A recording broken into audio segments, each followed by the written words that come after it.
Assalamualaikum warahmatullahi wabarakatuh. Wassalatu wassalamu ala asrofil anbiya'i wal mursalin wa ala alihi wa sahbihi ajma'in amma wadu. Innal hamdalillahi nahmaduhu wa nasta'inuhu wa nastaghfiruhu wa na'udzu billahi min syururi anfusina wa min sayyiati a'malina. May yahdihillahu fala mudhillalah wa may yudlil fala hadiyalah. Asyhadu an la ilaha illallah wahdahu la syarikalah wa asyhadu anna Muhammadan abduhu wa rasuluh. Alhamdulillahirabbil alamin. Segala puji bagi Allah Subhanahu wa taala, Tuhan semesta alam yang telah memberikan kita kesehatan, waktu luang dan ilmu pengetahuan. Salawat serta salam semoga senantiasa tercurah kepada junjungan kita Nabi besar Muhammad sallallahu alaihi wasallam beserta keluarga, sahabat, dan para pengikutnya hingga akhir zaman. Yang saya hormati Bapak dosen pengampu, yang saya hormati rekan-rekan mahasiswa sekalian. Pertama-tama marilah kita panjatkan rasa syukur kepada Allah Subhanahu wa taala karena kita masih diberi kesempatan untuk belajar dan menggali ilmu yang bermanfaat. Pada kesempatan ini saya ingin menyampaikan pidato dengan tema manajemen keuangan dalam perspektif Islam. Yang pertama, makna manajemen dalam Islam. Saudara-saudara sekalian, dalam dunia akademik, kita mengenal manajemen sebagai proses merencanakan, mengorganisir, mengarahkan, dan mengawasi sumber daya untuk mencapai tujuan tertentu secara efisien dan efektif. Namun dalam Islam, konsep manajemen tidak hanya tentang efisiensi duniawi, tetapi juga tanggung jawab ukhrawi. Islam tidak memisahkan antara urusan dunia dan akhirat dalam Al-Quran surah Al-Qasas ayat 77. Allah Subhanahu wa taala berfirman, "Dan carilah pada apa yang telah dianugerahkan Allah kepadamu negeri akhirat, dan janganlah kamu melupakan bagianmu di dunia." Quran surat Al-Qasas ayat 77. Ayat ini menekankan pentingnya keseimbangan antara kehidupan dunia dan akhirat, termasuk dalam mengelola sumber daya atau harta. Manajemen dalam Islam berpijak pada nilai-nilai amanah, keadilan, efisiensi, dan tanggung jawab sosial. Seorang manajer atau pemimpin bukan hanya bertanggung jawab kepada organisasi, tapi juga kepada Allah Subhanahu wa taala. Rasulullah sallallahu alaihi wasallam bersabda, "Setiap kalian adalah pemimpin, dan setiap pemimpin akan dimintai pertanggungjawaban atas yang dipimpinnya."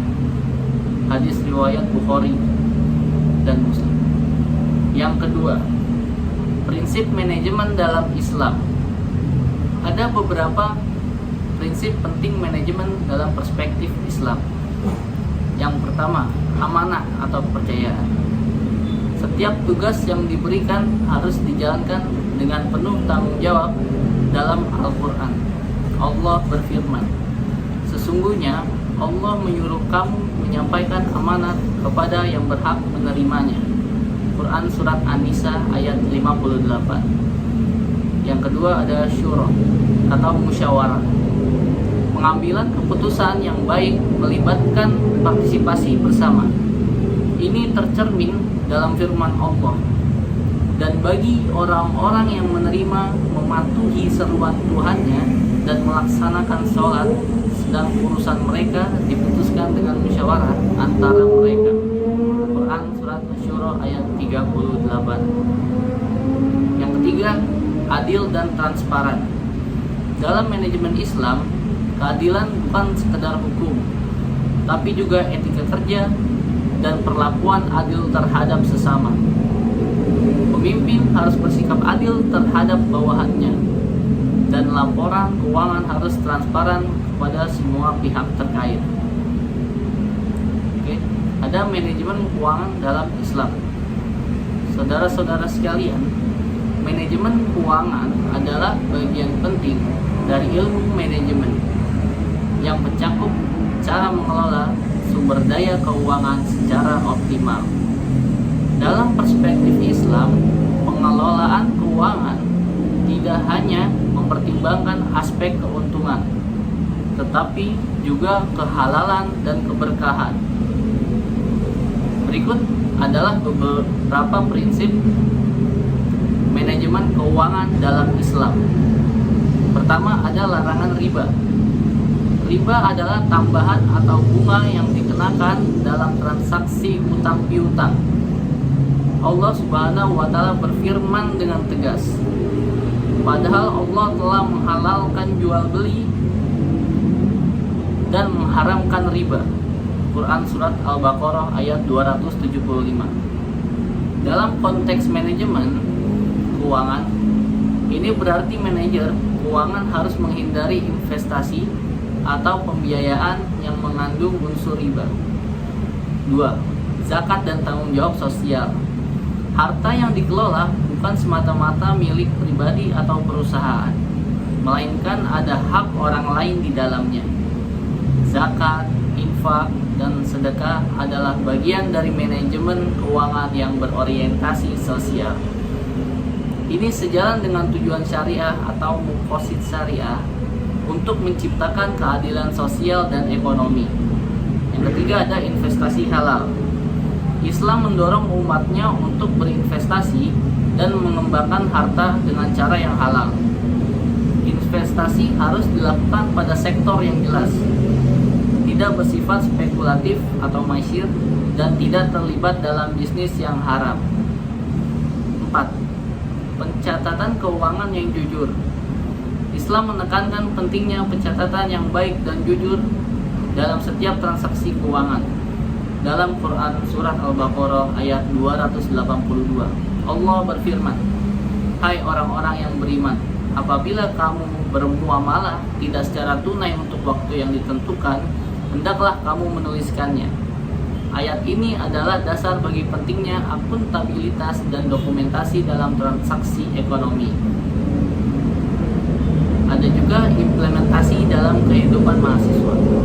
Sebagai mahasiswa manajemen, kita bisa mulai menerapkan prinsip-prinsip ini sejak dini, yaitu mengelola uang bulanan dengan bijak, membuat anggaran, menabung, dan menghindari hutang konsumtif.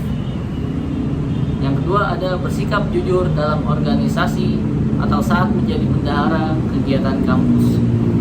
Mengembangkan kepemimpinan yang amanah dan adil di lingkungan akademik maupun sosial. Mempelajari ekonomi Islam dan sistem keuangan syariah sebagai alternatif yang beretika. Hadirin yang saya hormati, manajemen dalam Islam bukan sekedar keterampilan teknis, tapi juga nilai spiritual. Islam mengajarkan bahwa setiap peran manajerial adalah amanah yang kelak akan dipertanggungjawabkan di hadapan Allah Subhanahu wa Ta'ala. Maka dari itu, dalam pengelolaan keuangan maupun organisasi, kita harus menanamkan nilai Islam, kejujuran, tanggung jawab, efisiensi, dan keberkahan.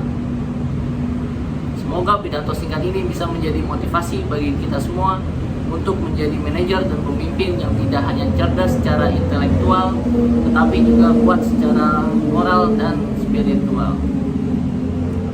Alhamdulillahirabbil alamin, hamdan syakirin, hamdan na'imin, hamdan yu'afi ni'amahu wa yukafi mazidah.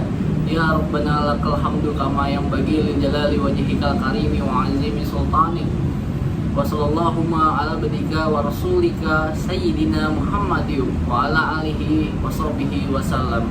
Subhana rabbika rabbil izzati amma yasifun wa salamun alal mursalin walhamdulillahi rabbil alamin.